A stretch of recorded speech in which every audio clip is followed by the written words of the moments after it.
put it this way. I like to explain how this is the biggest Holocaust that has ever existed, and people get upset at those terms. I have to tell you that I am upset about hearing like Holocaust, comparing the Holocaust to like every single person that heard your lectures, and to hear this Holocaust, comparing it to animals, it's a little bit.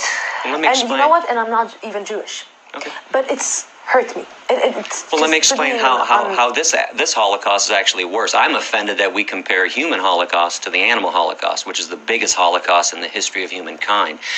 If you went to the nearest cow or chicken slaughterhouse and removed the animals and replaced them with Jews, you have now recreated Auschwitz. There's no difference. You have a building that exists to dismantle, to torment, to torture, and murder innocent beings. Let's play a time warp game. Let's go back 60, 70 years. You go back to Auschwitz, or you go back to Birkenau, you remove the Jews and replace them with cows and chickens. You still have a Holocaust taking place. In fact, we learned how to kill Jews in the Nazis did because they studied what the meat industry was doing. We've learned how to torture and kill each other because we practiced on the animals first. But animals are eating animals, you know? Some animals. Hold it, 75% of animals on this planet are herbivores. But it's part of our circle of life. No, it's the circle of torture and death. When you see a lion eating a zebra, and you're. But I notice you have clothes on. And I notice that you have a cell phone and you have a computer. It is unfair to pick one thing that lions do that you want to mimic when you don't want to mimic anything else they do. When lions walk up and greet each other, they sniff each other's ass. When I came in this room, you did not kneel down and sniff my ass. Okay? Lions sometimes kill their young when they're runts. Okay? If a human being killed their baby because they didn't want him, we arrest them and charge them with murder. Could you go to a courtroom and say, hey, but Your Honor, lions kill their babies, can't I? It's an unfair comparison. You're not a lion. And just so you know, lions are carnivores. Humans are not. We are herbivores, 100% up and down. You put a 2-year-old child in a crib with a bunny rabbit and an apple. Let me know when the child eats the bunny rabbit and plays with the apple.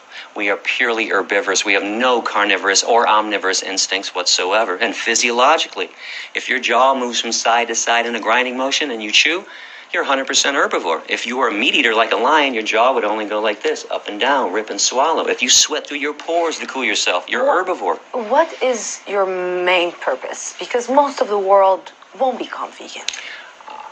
It depends on which day you ask me. Injustice can't live forever. The world will become vegan one day. Do you really believe that? Just like every woman on this planet will one day have their equality with men.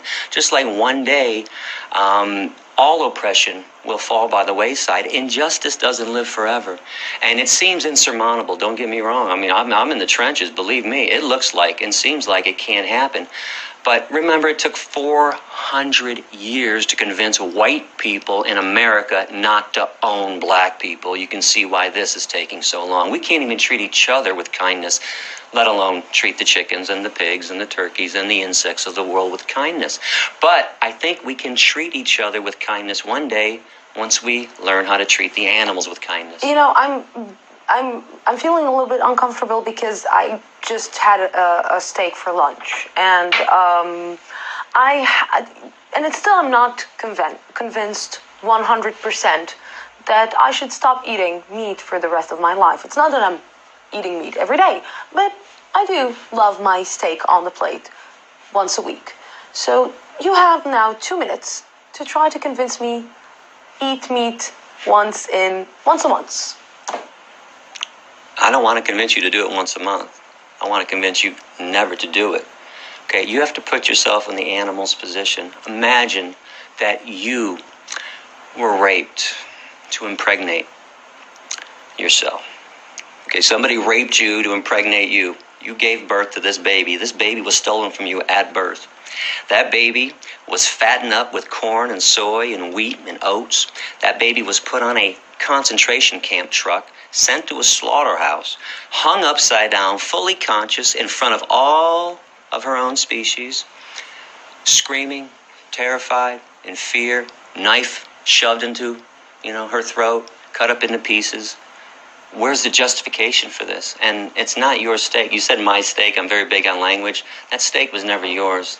Okay, that steak is a euphemism, by the way. That's cow flesh. That flesh belonged to another living being.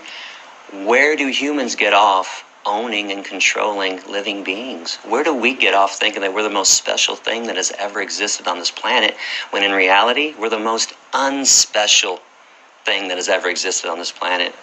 Are you aware that if humans were removed from the planet, the extinction of humans would benefit everything that exists? Are you also aware that if the bees died off, as we've been talking about this for about 10 years in the news, the whole system collapses? If the ants were exterminated, the whole system would collapse. This is how important and special ants and bees are to the world. Why do we think we're better than they are when they serve a vital role and we serve no vital role whatsoever? We're tormentors. We're oppressors. Where do you think it's coming from? The arrogance? Yeah. I'm not sure. I don't know. I don't know what has gotten into us. Besides death and torture and murder, I think when you put violence in, you get violence out. You consume discrimination and death, you're going to, exude the same horrible things. Because some people may say the same things about you. Because some people may say that he's arrogant. He thinks that he knows better. He thinks that he's better than us. And actually, we're all, let's say, how can I put it? I'm the one to be charged, and you are the judge who is judging me right now. Yeah, well, there's two people in this world. There's people that judge and people that lie about judging. We judge people every day. We judge child molesters. We judge rapists. We judge Nazis. We judge murderers. And I know this is a shock to the meat, dairy, and egg eaters of the world, but vegans are more ethical than they are, hands down.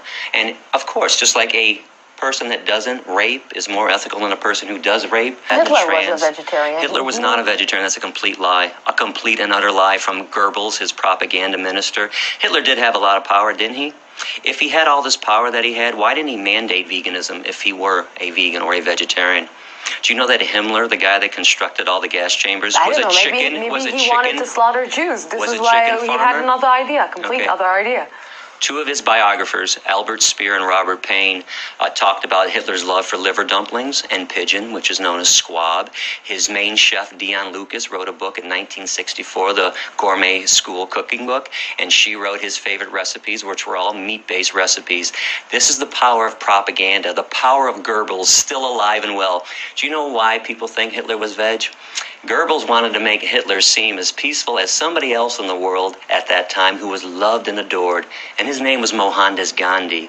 And Gandhi was vegetarian. And Goebbels would say, wait, Hitler's just like Gandhi. He loves animals too. And he's peaceful to the animals. And he's a vegetarian.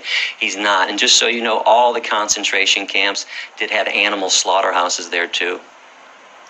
And when the Allied forces came in to rescue the Jews and the Gypsies, they left the animals behind. This is why I call this the world's largest and longest running Holocaust. The animal Holocaust was happening long before the Jewish Holocaust, during the Jewish Holocaust, and it's still happening today. Every second, just so you know, of every minute, of every hour, of every day, female animals are raped to impregnate them.